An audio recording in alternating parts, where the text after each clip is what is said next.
Hello, welcome to Too Old for This Shit, podcast dedicated to stuff. Yeah, stuff. And things. So that they're selling the show for you. Yeah, if you like stuff, you might like this show. If you don't like stuff, you might like this show too. But yeah, this week we're talking about Warhammer Fantasy. Not inspired because some of these. Well, actually, Warhammer would have been around before all of these films. But films based in a fantasy type setting. Well, it's the thing. If you Google Warhammer Fantasy type films, these are some of the films that'll come up that are most frequently recommended to people that have that style, that kind of grimdark style to it. Now, there's a few others that come up, like Conan the Barbarian. I don't think it really has Warhammer vibes to it, because it's more swords and sandals. Yeah. Conan the Barbarian. Maybe Age of Sigmar or early Age of Sigmar. People are familiar with Age of Sigmar. And there's other ones that I can't remember. There's a Krull. No one recommends Krull because it fucking blows. No, it doesn't. Although I haven't seen it in a long time, but it probably does. Maybe. But the movies that we're going to be talking about today and giving our opinion on and talking a little bit about are Seasons of the Witch, which is a Nicolas Cage movie, Solomon Kane, Black Death, A Field in England, and Brotherhood of the Wolf. They're the ones that I came across the most. There was another one that was like 3 hours long that I can't remember the name of, where it's like about some guy in the future that comes back and interferes with timeline and creates some horrible world. And stills that I saw of it, it does look a little bit like Bosch inspired, as in Hieronymus Bosch. Not the washing machine. Yeah, not the washing machine or the hairdryer or the drill. But it's because it was 3 hours long and we're kind of getting old. That would extend far beyond our bedtime. Yeah, and you know, I think the only 3 hour long movies that we look at nowadays are when we're rewatching Lord of the Rings. I was just about to say, there you go, it's another fantasy epic type thing. Yeah. But yeah, I suppose kicking it off, we'll start how we watch them. I suppose we start with A Field in England, which to me is very Warhammer Fantasy. I think if you're not an old Hammer kind of style or into old Warhammer Fantasy, you mightn't really get it from it. But the basic premises to A Field in England is that these guys that are kind of running away from war, they're basically deserters. They get caught up with this other guy who promises to bring him to this pub. Now, by the way, there's going to be fucking spoilers in all these. Yeah, literature. But like, I don't think it spoils the movies. 12 years old or something. Yeah, it is actually. Yeah. But he brings him off to his master, who's an alchemist, who they basically who's extract trapped in the from field. the ground. Who wants to get he wants to find a treasure that's going to give him more power based on these books that he robbed. And one of the guys that's in the party just so happens to be the apprentice of the master whose books that he robbed. And it's done very fucking... It's Ben Wheatley is the director, and people who aren't familiar with Ben Wheatley, I don't know what to tell you. I don't know, maybe you should Google him. Like you're doing now? Yeah, well, no, he did Kill List. I think it was the first film that we saw, and I think it might have been his first film.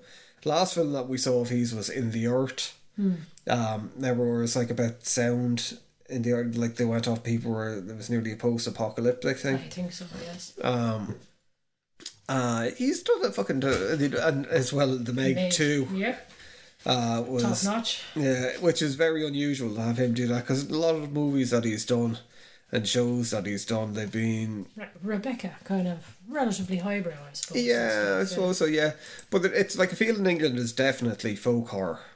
Yes, absolutely. It's not, I know it sounds a lot like it's all sort of, when you mention wizard and alchemy and all that kind of stuff, it has a real sort of a Gandalf feel to it, but it's not that at all. It is these guys who are basically... It's English folk horror. They're kind of peasants as such, really, on the run from, fighting in the war, and they're just after getting entrapped into this, and it's just them dealing with fucking the madness of it, really, I suppose. It's shot in black and white. I avoided it for years because I kind of thought...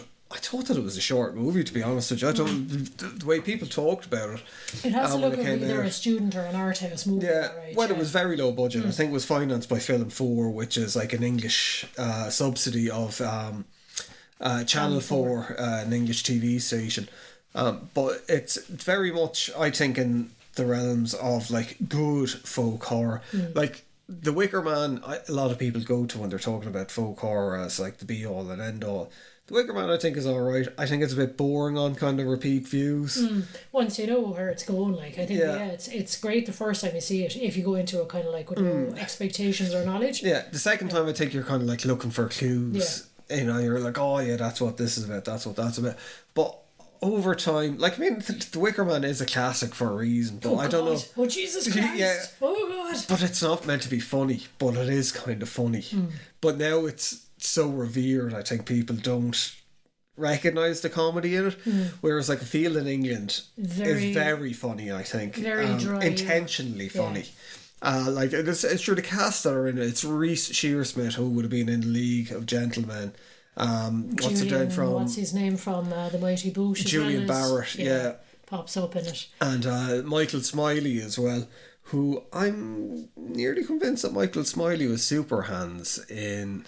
I think you could be right. But Michael Smiley was in Kill List. Yeah, but he is. The whole thing has that kind of a vibe. If you're into those kind of English shows, like the kind of The Office kind of dry humour, but more, if anybody has ever seen a series called The Detectorists, that's what it really reminds me of. Yeah. It's just this slow paced. It's not going to be laugh out loud. It's just these weird, quirky, like little kind of humorous chats between friends, I suppose, really, and you as the audience gets to kind of listen in, really, I suppose. Well, that's it. It's about developing relationships, and none of them really try screwing each other over in it, which is because they're being held hostage by this alcohol, and they're like, oh, if you try run away, I'll turn you into a frog, and they're like, oh shit, we better do. But they're being held at gunpoint by his assistant. So it's a play, really, isn't it? It is. That's essentially the structure of it. It is. It does. Like, I mean, it's obviously it's shot in the field, but I mean, I could easily see it as transposed to the stage. You wouldn't need an awful lot. Yeah. You know, it is. It's a character study of these guys as they sweat it out, digging this hole in the ground, and kind of the conversations they're having, basically. And it's almost kind of like that. They once they get away from the war, like they slip into this alternative universe or like something mystical like that. Kind of because they can't hear the gunshots anymore, so maybe it's a spell that the alchemist had cast.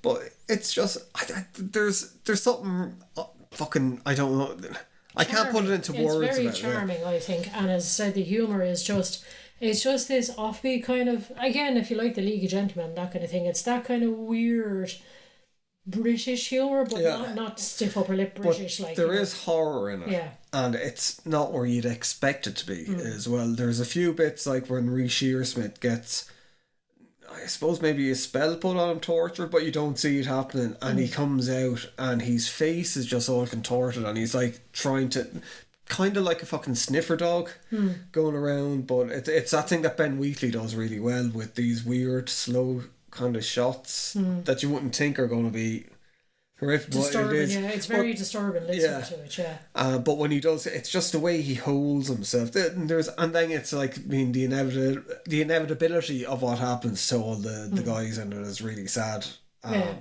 as well.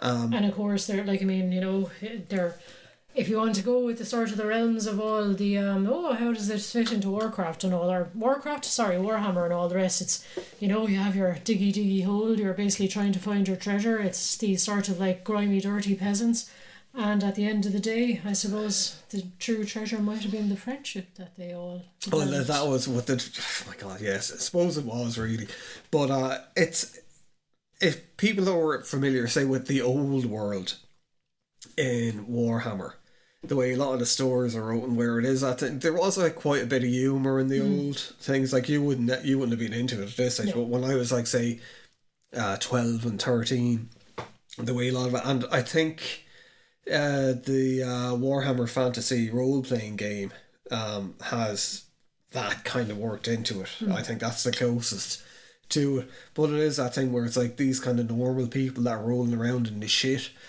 not the smartest. They're not like, adventurers in they're not the common elite sense. of anything at all, yeah. The regular people. The foot soldiers. Yeah, these people, even the soldiers that they were just kind of like kicked into it, and they're like forced to do it by the upper classes. So they're kind of like they have to go along with it because they get killed as a deserter. If they don't, they're going to get killed in the war anyway. But the look of it as well, I think, is very old Hammer. Because it's from kind of like the period of kind of thing. And I suppose as well it has again, harken back to that whole kind of British sense of like supernatural kind of horror and all the rest. So, you have a bit of the Hammer horror going on there ever so slightly. Oh yeah, definitely. Without a shadow because of it a doubt. is, it's sort of all this unspoken, and a lot of it is just like it's just taken for granted. There's the scene where they basically more or less summon the wizard as such, and basically they just roll him up out of the ground by fucking pulling on a rope. It's that thing where they utilise having a limited budget very, very well by doing creative shots.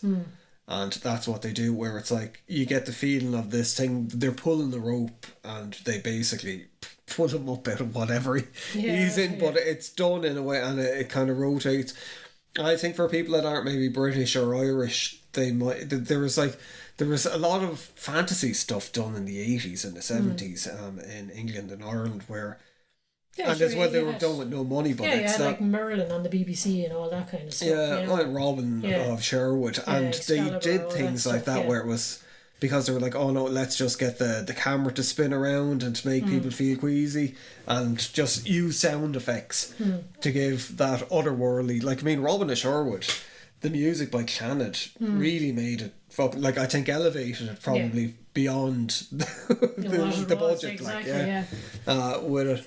But I think it's a really good movie. I'm kind of sad that it took so long to get around to watching it. I'd definitely watch it again. It is. I think it's got good rewatchability. It does, absolutely, because the first time around you're kind of like, where the fuck is this going? Yeah. And as I said, it's got this kind of sensibility where it kind of assumes the audience has some sort of familiarity with the language of folklore as such, where you understand that, it's just natural. You just pull this fucking wizard out of the ground kind of a thing, and you just go, that's perfectly normal, on with the show kind of a thing. That's it's what not all this these... oh my god, big Hollywood, oh my god, you've managed to summon a wizard. It's like, oh, there he is. And that's the thing, up until, and people forget, because I think, I was only fucking complaining about it a while ago. Particularly, I think people in America, because they don't really get to other countries as much, because they're basically a landlocked fucking continent. But they don't, there's a lot of different cultures have really weird kind of things too, whereas kind of people, I think nowadays definitely have this thing where they're just very much locked in kind of, no, this is what fantasy is and this is what that is because this is what we've been exposed to. And there's a lot of places that their day-to-day life is still kind of living in a magical realm where magical things can happen, and what they do see as magic is there's loads of places in Africa where people get tried for witches, and maybe it isn't, maybe this fucking shit happens, but because people are outside of that, they think it doesn't really exist anymore, and they think, well, I know. And I think a field in England is very much that, where it's magic is just, it's a common factor of day-to-day life. So it's just accepted, and it's done very well, I think, the way that it is accepted in it. But I think it's one of the better films that we watched. I'd highly recommend it for people insofar as kind of people that might be expecting Warhammer to, because it does get recommended as a Warhammer type film. It's, I think, for old Hammer heads. I wouldn't if you're going in expecting Skaven and orcs and fucking dwarves and things. This is not the film for you. No, it's not. It's very much like a play. And that's in a good way. Yeah, not that's what I was going to say. Oh, I think it has great kind of crossover kind of reach insofar as you could quite happily see some posh toff sitting down and kind of oh yes, it's very art house, and oh yes, there's a lot of commentary. It's excellent. Blah, blah, blah. It is. The acting in it is exactly. Excellent. Then you have the people who would be fans of your general British humour, as I said, the Detectorists and the Mighty Boosh and League of Gentlemen and all the rest. People who like that, they're going to love this. Yeah. Essentially. And then kind of, I suppose, moving away from that, which that'd be on our recommend list, it'd be, then we watched Season of the Witch, which is Nicolas Cage. 2011. Yeah, it's that's probably all you need to say about that. Yeah, and it does get recommended a lot as well. People are like, "Oh, could you recommend me a film that's a bit like Warhammer?" The story is about a couple of knights that were on the Crusader knights that return home. Well, I don't know where the fuck it's meant to be set. I think it's meant to be set in France with it. But and they're deserting the war because they become disenfranchised with the whole thing, and they're like, "Oh my God, we're just slaughtering women and children. This is not like a crusade for God." And that makes it sound a whole lot more, because one of the worst things about it is that they try and, like, his sidekick is fucking Ron Perlman. Yeah. So the two of them are basically part of the Crusades. It shows them at the start of just slaughtering Muslims. It's Hollywood action. I don't know how else to put it, yeah. And it's done very much like Gimli and Legolas, where they're like, "Oh, how many have you slayed? Oh, I've slayed this." And it's like, Jesus Christ, this is real people. Like, exactly, it works in Lord of the Rings because it's like, they're orcs. Yeah. Exactly. Where it's like, and then kind of like... They continue with that Roy's cracking kind of, relationship as well, where they're like, it's quips the whole time, so it's very Hollywood-esque. Yeah, it is. It's the relationship is horrible, but there's parts where you kind of go, fucking, like, I mean, now, I really am not fucking revisionist, easily offended in any shape or form, or so. But I did look at it and I kind of went, fucking hell, like, ooh, this is a bit, Yeah, it's like, who approved this? Yeah. But other than that, that's, and I suppose it's a film of its time as well with that. But it's, they come back and they get arrested, and they're told, "Look, we got this witch that we have to transport to this region. You have to go and make sure that." And they're kind of like, "Oh, I don't know if she's a witch," but he keeps having flashbacks of murdering women and children, and he's like trying to atone for his sins, I suppose. And so it's about their journey with this one who was quite obviously a witch. Yeah. With it, it's.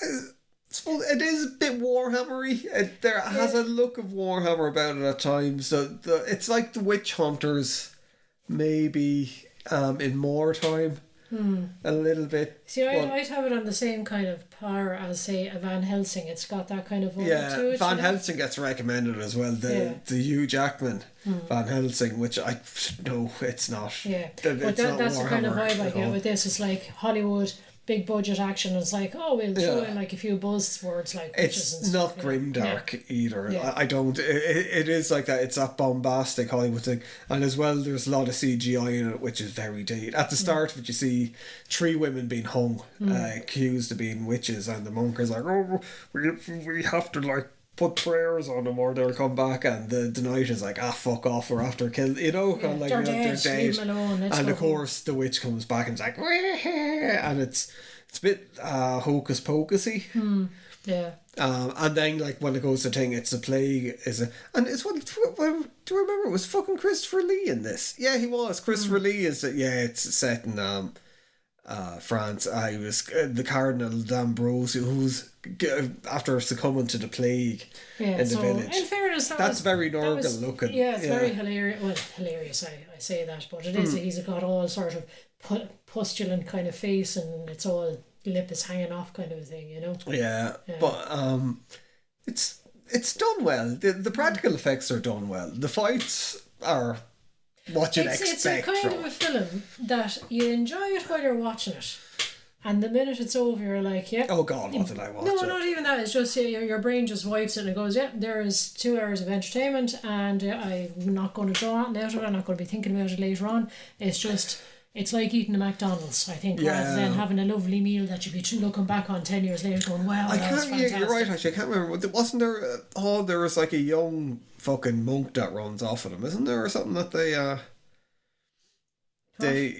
Oh no, that's another film. No, that's a different one. Yeah. Black Death, are you? Yeah, but it's It's possible. all right. It's fine. Yeah, if you're looking for a film that's like kind of all swords and witches and stuff like that, but has a bit of a Hollywood sheen and a few wisecracks from Ron Perlman and from Nick Cage, this is the film and for you. a bit shit. Like, if you're looking for something deeper, don't go for this. Yeah, As I said, it's it's McDonald's rather than a fillet yeah, steak. I think it's definitely one of the movies where Nick Cage was doing it like for the money, and I think everyone was doing it for the money. But I think the ending is actually okay with it. Like, spoiler alert, it's not a witch, it's a demon. And they could have done so much with the demon. And it's like, it's that really bad CGI. It's like 2011, but it's like 2000s. Yeah, kind of, yeah. It's nearly on level of fucking Lawnmower Man. I'd nearly put it... If you go back as far as Patrick Swayze's Ghost, like the Black Demons... Oh, God, yeah. They were even better than this, yeah. But I liked it. I'd watch it again. I will end up watching it again. If we came across it on Netflix some night. It's a brainless popcorn film, and it's the kind of film where you can kind of go, I'll do a bit of browsing on my phone while it's going on, because you're not going to miss out on it either as well. It's not something you need to be watching for the plot. I do think it's a bit of a stretch to say that it's, if you like Warhammer Fantasy, that this is it. It's like saying that fucking...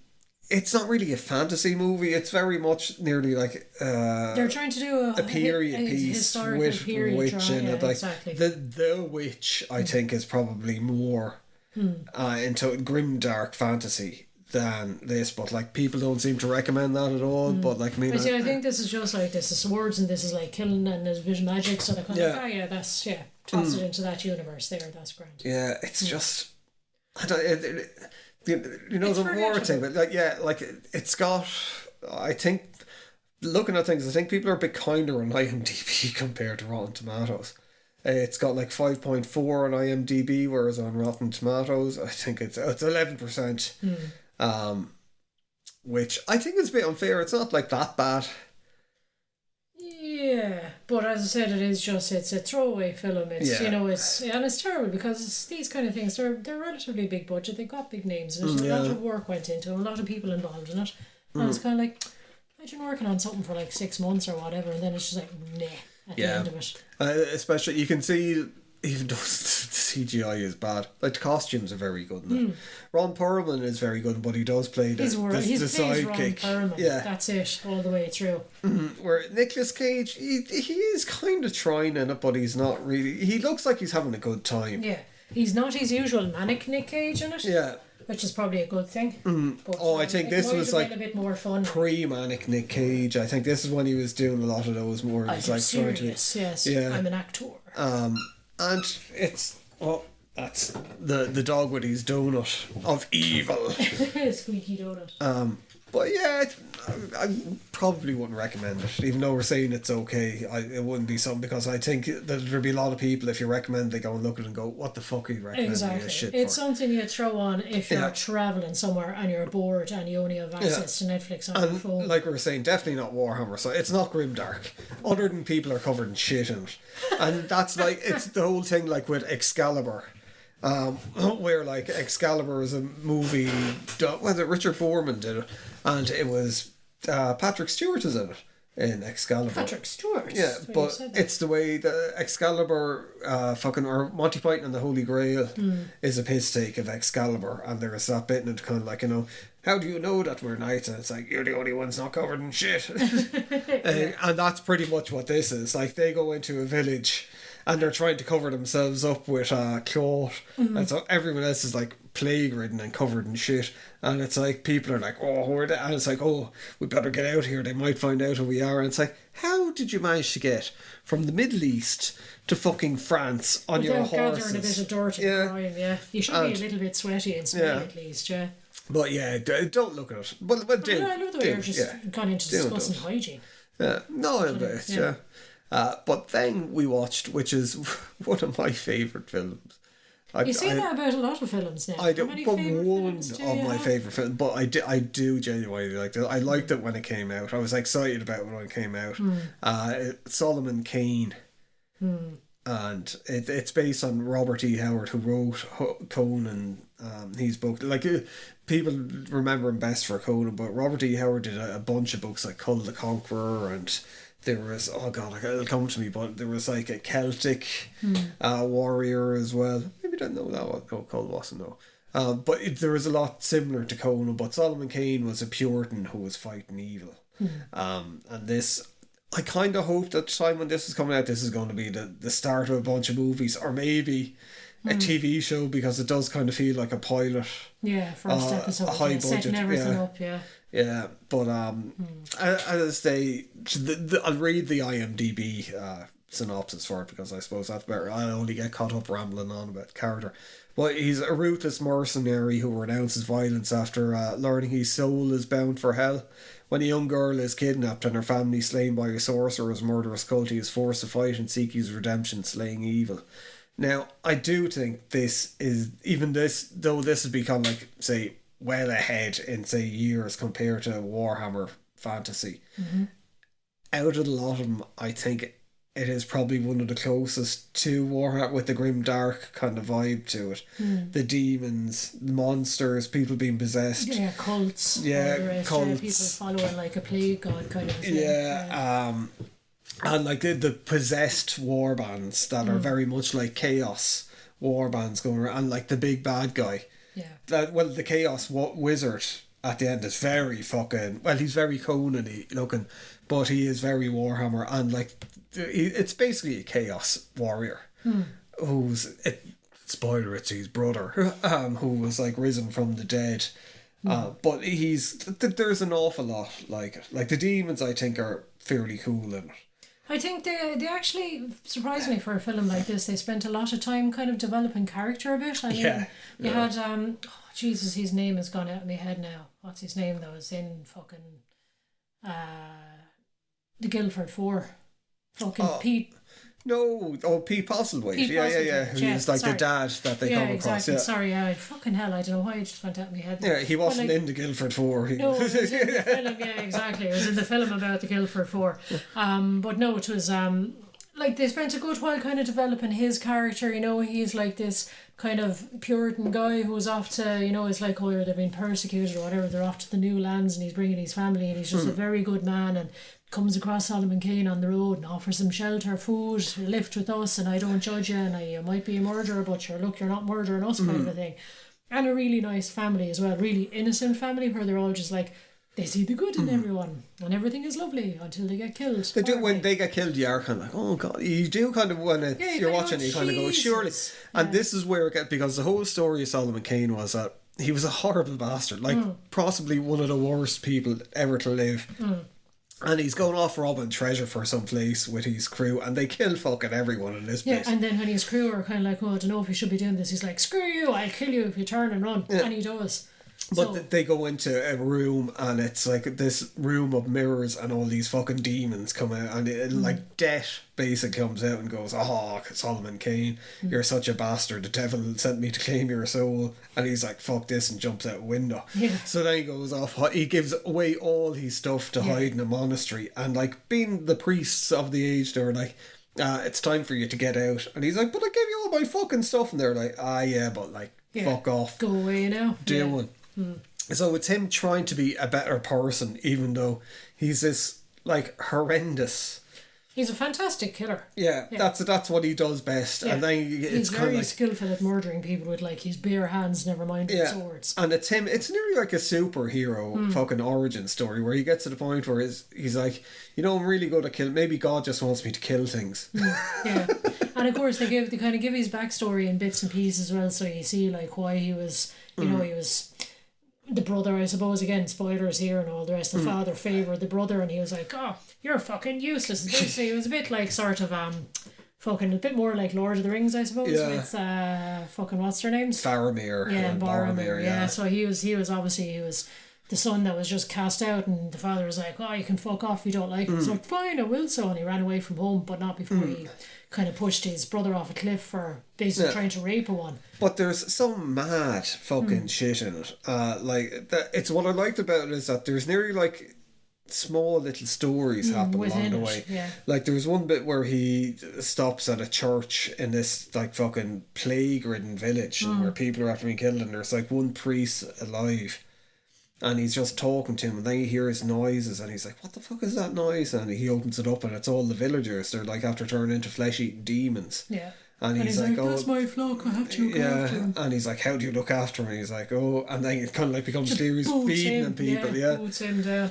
And actually the priest was, what's his name again, Mackenzie? Oh, yeah, it's, oh God. It's not going to come to me. Basically, he was in The Office. He was... the original Office. Yes, exactly, the English Office. And the Detectorists. And the Detectorists, yeah. But it's just fucking... I think it's a really, really fun movie. It's done Mackenzie Crook. Yeah. There's an awful lot, I think, like I was saying about Warhammer stuff in it. That's probably because I would imagine the people that were into Warhammer and writing Warhammer after reading Solomon Kane, definitely Robert E. Howard with it. So there's very much that sensibility. Like the whole thing with the priest... Yeah, the thing so Warhammery, like definitely old world Warhammer, very wartime thing. But even the demon at the end that he ends up fighting is very cool. And like Solomon Kane, he isn't like, oh come on then demon. He's just like, oh fuck. It's a bit witchery. Yeah. Actually, exactly. it's probably it's close to the Witcher as well. It is. It's just this guy tramping around like, oh, I don't want to kill. Yeah. Fucking going to have to kill. It's like, oh Jesus, why do I keep on ending up in these situations? The fight scenes are really good as well. I think James Purfoy is fucking brilliant in it, and as well because it's like Robert E. Howard sets things in like what would have been the real world thing. So it's actually set. We've been to where it was set. Yeah. We lived very close to. Yeah, and we're like, oh my god, this around the corner from just down in Devon, like on the fucking the border of Devon and Somerset, and it's like the accents are which is that was a nice little kind of a treat, I suppose. But there was part of it I was kind of looking at because they named one place and I was like, oh, I've been there, I've definitely been there. Yeah, and then I was looking it up. Way of like I've been on the games board in my mind. There. Yeah, and I was like, I have to look it up. And it was like, it was like, I fucking knew it was real. Because there was part of it where you kind of go, oh, maybe they're using like, made up names or whatever. Yeah, I suppose Lord of the Rings, where it's like, the Shire is meant to be sort of Devon and Somerset. And it was like, no, it is actually Devon and Somerset. But James Purfoy is fucking excellent. And I think it's the first time I saw him in anything. And I would have thought that he would have had maybe... Like, not that he hasn't have had a good career or anything like that, but a big Hollywood career, I suppose, that you would be very well known. I would have, I really thought that Solomon Kane would have done better than it did. Now, I can understand the same point why it wouldn't be everyone's cup of tea. It is a bit kind of like, there's a lot of bloodshed and a lot of killing and a lot of stabbing in it as well. And I think it's very easy, like you were saying, to overlook that there's actually quite a lot of character development in it. There's actually quite a good story running through it. It's a brilliant origin story. And the CGI isn't that too bad, especially for something that's 15 years old. Yeah. But I don't know, maybe it's a thing that some people are turned off of because they kind of go, oh, this is a nice fantasy, and then it's like, oh, actually horrible things are happening to this lovely family. And the way a lot of people don't like that kind of stuff is like, oh, the good people are meant to live, and it's like fucking a child gets horribly his throat slit in most films they don't show children getting killed. In this they do, and as well it's the whole thing around Solomon Kane where he's had to I fucking turn my back on violence, I'm not going to, and a lot of times, say it was the Punisher or someone like that, they don't let the people that around him get killed instead of turn to violence. But Solomon Kane is like, if I fucking do one more thing, I'm fucking going straight to hell. So he's nearly being a coward and trying to protect himself. It's not just that he's like this good guy that's like he's just like terrified because he's after already fucking facing the angel of death. Yeah, and he's like, don't fucking want that again. I'm looking after my own skin. So he lets his child get killed and the whole family basically, and then he goes, fuck it. Yeah. But Solomon Kane, obviously, highly recommended. Yes. I think it's very grimdark. It's shot very well as well. I think it's got that, it does have that real sort of downtrodden kind of vibe where it's like everyone is a bit mucky and peasanty and stuff. which I quite like. It's all I didn't realise. I'm just looking up because the director isn't someone that I would have really known of, but it's MJ Bassett, and she directed some Ash vs. Evil Dead TVs, where you kind of go, oh yeah, I can see that, and Reacher actually as well. But yeah, a lot of kind of army stuff. Taken. The TV series. But anyway, stop reading IMDb. And she directed Silent Hill Revelations. As Michael J. Bassett. That's what I was just going to say. Okay, I won't get into Maybe that. it might be trans? Well, it could just be that just using it because you know yourself, a lot of women directors are not accepted as being serious directors of action unless they have a man's name. I don't know. I don't know if she's a woman now anyway. Yeah. So, but yes, you're probably after stepping on a dozen minefields there going, oh. I don't know. Sidestep this. Like, what can you do with, like, it's just like an IMDb profile with someone's name. But yeah, Solomon Kane, highly recommend it. Unless you're fucking J.K. Rowling. But yeah, the next film that's recommended on this lot, and I really recommend this. Is like definitely fucking like grim, dark Warhammer. Like a side story, definitely a wartime story about witch hunters. Is Black Death. It's got Sean Bean in it. Yeah, and Eddie Redmayne, who played the monk. Yeah, he played the monk in this. But what was it? Eddie Redmayne one. He played Stephen Hawkins, I think, and won some Oscar for it. The Theory of Everything, that's what it was. And as well, I think he's been in some Harry Potter shite as well. But Eddie Redmayne is very big actor now. And it's, there's a bunch of people that were in, like that John Lynch fella and fucking... they were in, Game of Thrones. There's a lot of people that were in Game of Thrones. Carice Van Houten, who was like the Red Priestess in it. So there's like really good British actors. And European actors, and it's really got a kind of a Shakespearean vibe to it. And it's about these knights or this war band show up to a monastery, and they're like, "Look, we need a guide to bring us to this place. We've heard of this village that there's no plague there. The Black Death hasn't reached, and we think it's because they have magic or something. And they're eating Christians and cannibals, and there has to be something going on there. Yeah, we need to investigate this. Yeah, so it's like the monastery is riddled with the plague as well. People are dying. Eddie Redmayne's character, he's like seeing this girl, and he wants to go off. And meet her, So he volunteers his services to be the guide. So it's kind of like this ragtag team, and like the monk it's nearly got like Platoon vibes to it as well, doesn't it? Where it's like the loss of innocence for this monk, because even when he's going the head of the monastery goes, if you do manage to come back alive, you're not going to be the same. And once you see it, and he's like warned about Sean Bean's character, he's like, he is death walking. Everywhere he goes there is death. And it's like all these guys, they're all like hardened warriors. Yeah, mercenaries kind of a thing. Yeah, they're doing it for the money, and and they come across, like, there's a great scene, I suppose, where they come across again a witch being tried, where a villager basically like, oh, we saw her poison in our well, and she was like, I was trying to say a prayer over it. So they try to, the monk of course is kind of like, oh, I must save her, I'll try and intervene. Sean Bean just goes over, and it looks like he's going to save her, then he's just like, stab, kill her immediately. So they walk off, the monk is horrified. He's like, why the fuck do you do that? And he's like, I was being kind, she's going to be killed anyway, this way at least her suffering was quick and, kind of ended. Should have been burnt alive, would you have liked that? But it's just this real callous fucking getting on with the business of like, it's doing the Lord's work. It's doing Sigmar's work. But it really does have fucking the Warhammer witch hunter vibes to it. And as you said, because even with the torture at the end, where they're basically put in sort of like cages underground that are flooded. Yeah, well, even before that, there's a whole thing where they get into the fight with the wild men, which are kind of like chaos cultists, nearly, and it's like, but it's like fast and brutal.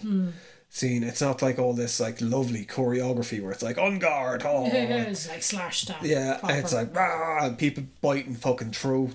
Yeah, guts on the ground. Yeah. And then when they do get, because I'm going to be careful, I don't want to spoil this, because I do. When they do get to the village, quite obviously, fucking, if it was just like a happy, normal place, it would be too. It's fucking horrible. It starts off with kind of, they're all lovely. That's you know, very and nice. then, I of course, suppose like, again you have a bit of the Wicker Man about it as well. You know, Yeah. where it all seems lovely and innocent, and then the closer you look, the more but fucked up you it is. know, you just know with it. But there's a load of twists once they get to the village. And it's really, really good. What it fucking reminds me of the whole film is like a stoner doom metal album cover concept or album. a song, or it's something that Sleep could have done, you know, or maybe fucking Conan, maybe, or someone like that. But it's just really good. Sean Bean is like, Sean Bean is great, like, in it. Because like obviously there's more layers to his character, and there's more layers to all these guys. Like there's some of them that they're just there's one of them that he just like seems to like killing, and he keeps talking about it, but then it gets to a point where like they're with like prostitutes, or there's these women trying to seduce him, and he's like, no, I don't do that, I have a wife, or something like that, where you kind of go, this guy, even though he's like this fucking mad killer who's got like half his face sliced off, and he's still got like all these morals. And I'm sure that's what he's doing it for. He's like doing it for the money for the wife and the child back home kind of thing, you know? And they're all doing it for like good reasons. It's just they're like a motley crew. On a horrible quest. On a horrible one. And it is like the ending is really good. Like it's chef's kiss. You do kind of go, oh fuck it. There's bits, even though it was the second time that we looked at it, I forgot a lot about it. And I forgot the ending to it, where it was like, Jesus Christ. So I don't want to hang on to this too, because we'll end up giving stuff away. But like, if you're going to look at any of the movies, look at Black Death. I think, and it is like warning to it. It's fucking. It's gloomy grimmer. and it's grim. It is proper if you, grim, dark. I don't want to spoil it or anything like that, but if you like sort of terrible endings where you kind of go, oh no, like say The Mist or something like that. It's that kind of a vibe where kind of things clear at the end and you kind of go, oh my god, that's awful. It's very grim dark. It's like, if you're into grim dark fantasy, you will really like this.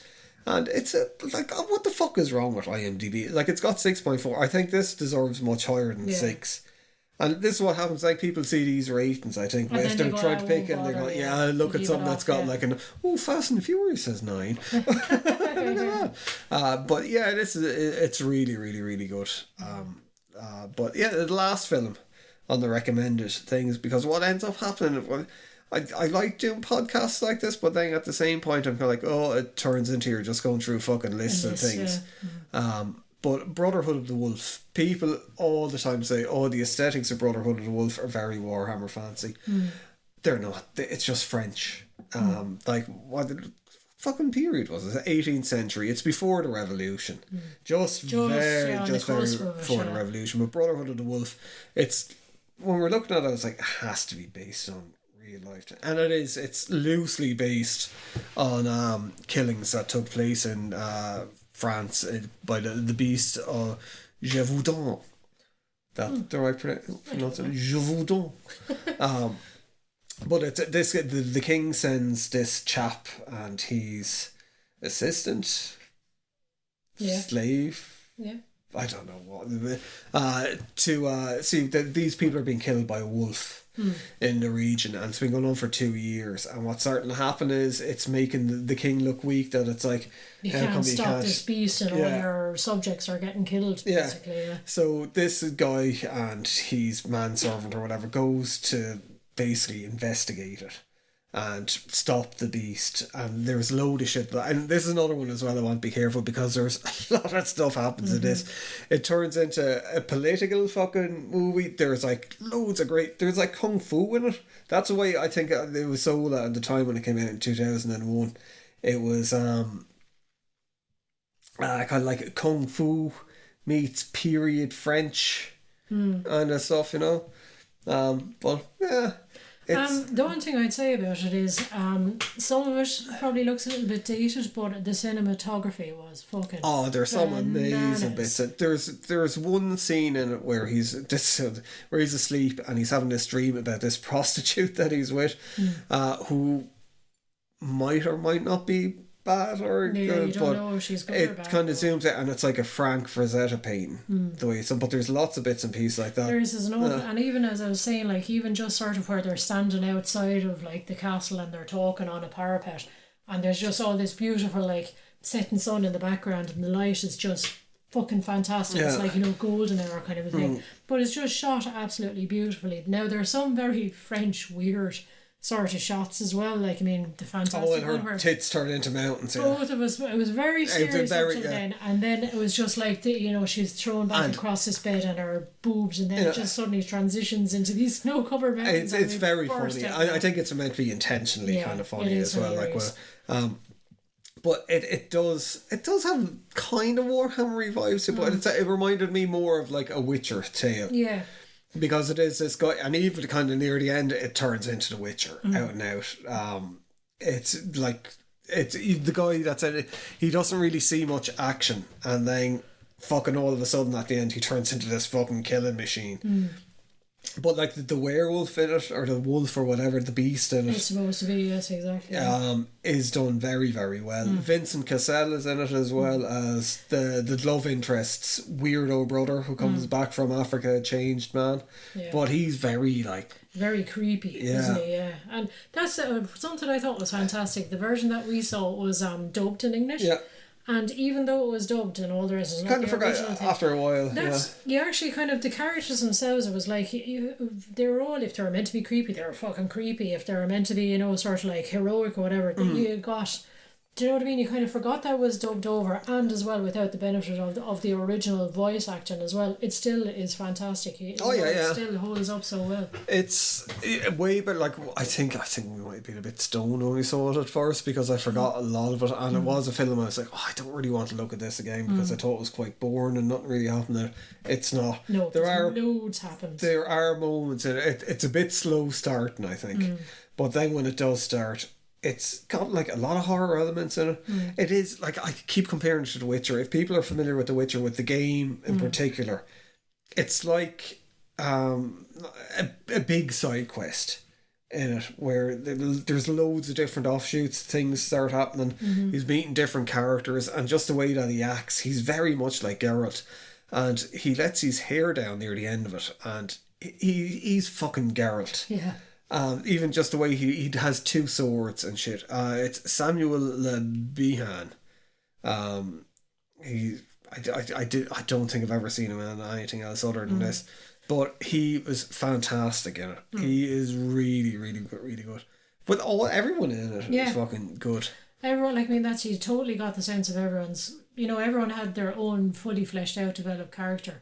And like, there's a few bits in it now that was kind of like, that's a bit of a trope, isn't it? Where you have like sort of the headstrong woman that he, you know, sort of the royal that he's like, ooh, she's quite nice, and she's like, oh, fuck off. Come and chase me on my horse, and it's a little bit gallop through the woods, so it's a little bit cliche in parts, but it fits. Like it's proper. It feels like a kind of a almost like a Hans Christian Andersen kind of dark fairy tale. Yeah, it does. Yeah, but or Brothers Grimm, actually, if we're talking about grimdark. What I really liked about it was that it goes from this like monster hunt into this political drama, into a kind of a spy movie, and then back with a bit into of a love interest, and then back into this like horror movie. There's just an awful lot to it that you don't see at first, but it is not like, I think the first hour is a bit slow. I know when you're fucking talking and saying like the first hour of a movie, you kind of go, what? It's like 2.5 hours long. Quite long. I think there's a director's cut which is close to 3 hours long, which I'd actually check out the next time we watch it. Well, I mean, it's, you know, for a film that's so bananas as well, it's got quite a bit of historical factuality going on about it. Like, you know, as I said, set against the backdrop of like, you know, fucking people going to Africa for sort of, you know, adventure, and then the revolution happening and stuff like that, you know. But that's it. There is actually commentary on like the different class systems, and as well, in a weird kind of way, it nearly says, hey, look, not all of these people that got executed in the revolution were shits. Some of them were actually looking out for their people, but they just got killed because they were born into money through no fault of their own. Which I think is an unusual take on the revolution, because normally with the revolution you got the Les Miserables thing where it's like, all the poor people are lovely people and all the rich people are dickheads, whereas in this it's like it's people. It's People a mixture. are people, yeah. exactly. Yeah, some of the richer people are actually genuinely good-hearted, but nobody sees that. Yeah. But yeah, that was excellent. That was brilliant. Was yeah, great. not a Warhammer film, but like if you're a fan of The Witcher or just good movies, Just kind of fantasy and kind of like historical drama. Yeah. And Mark DeCostos is in it as well. I don't know if people remember. He played Eric Draven in the TV series of The Crow, but he's been in like obviously a fucking bunch of movies and stuff. With a Crying Freeman, he was in what I remember he was just in a bunch of straight to video stuff in the 90s, but he's like really, really good as the Indian sidekick, as in American Indian sidekick, Native Indian. I don't know what the correct kind of, but they just refer to him as like the Indians because it's like, but he's really, really, really good. He brings like, I don't know, a lot of kind of gravitas. To the character that could have been like very two-dimensional. But like the action in it, it's just such a good movie. Like, if you haven't seen it, definitely go out and watch it. But look, we're near the end. Yes. That's the podcast. We'll probably at some stage we might do like recommended Warhammer Fantasy, Warhammer 40k movies, but we'll give it a while, and we're probably going to be every 2 weeks, I think, with things to give us a bit of time to actually watch films. Because if they're 3 hours long, that means for me I'd start watching it immediately after work or I'll fall asleep. But even just to do other things, like even play games, like because we were hoping to go off and play Space Gits with a bunch of other people, but like life got in the way, so we'll be only doing that this week. Made a bunch of Space Gits scenery though, terrain and stuff, which is very cool. I particularly love your orc shitter. Oh yes, and I like my arcade machine, the Golden Orc arcade machine. Actually, your dispenser is the best thing ever. That's I really like that. That was made from a little fucking Splenda fucking clicker dispenser, almost like So I just gave you the idea for doing a little. Clicker. But look, in a few weeks' time we will return. Probably talking about stuff. Yeah, so don't forget, if you do like stuff, come back and we'll talk about stuff. Yes. So until then, do stuff. Yeah.